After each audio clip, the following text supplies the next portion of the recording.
తప్పు చేసినట్లు నిరూపిస్తే రాజకీయాలు వదిలేస్తానని మరో సవాల్ చేశారు కామారెడ్డి ఎమ్మెల్యే వెంకటరమణారెడ్డి.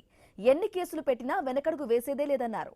ఇక మెరుగుతున్న వారి సంగతి తర్వాత గానీ చూస్తానని వెంకటరమణారెడ్డి హెచ్చరించారు. ఎవరు రెచ్చగొడుతున్నారో పోలీసులకు తెలియదా అని ప్రశ్నించారు.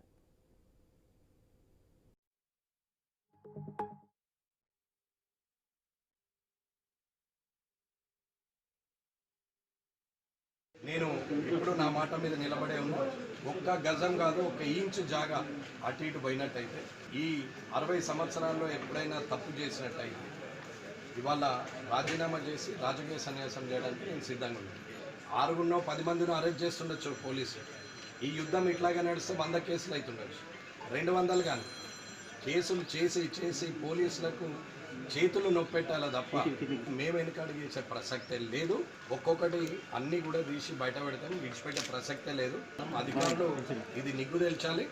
నేను నా మాట మీద ఉన్నా, నీవు నీ మాట మీద ఉండక కుక్కల్ని ఉసగొల్పినట్టు ఉసుగొల్పి ఏదేదో మాట్లాడిస్తున్నావు. కానీ ఎవ్వరు ఎన్ని మాట్లాడినా దాని పరిణామం ఎదురు చూస్తారు, దృష్టిలో పడతాని అనుకుంటున్నావు. కానీ ఒరినోడి కల్లా ఈపు సున్నమవుతుంది. జరిగినాడు జరుగుతుంది, అది అయినాడు.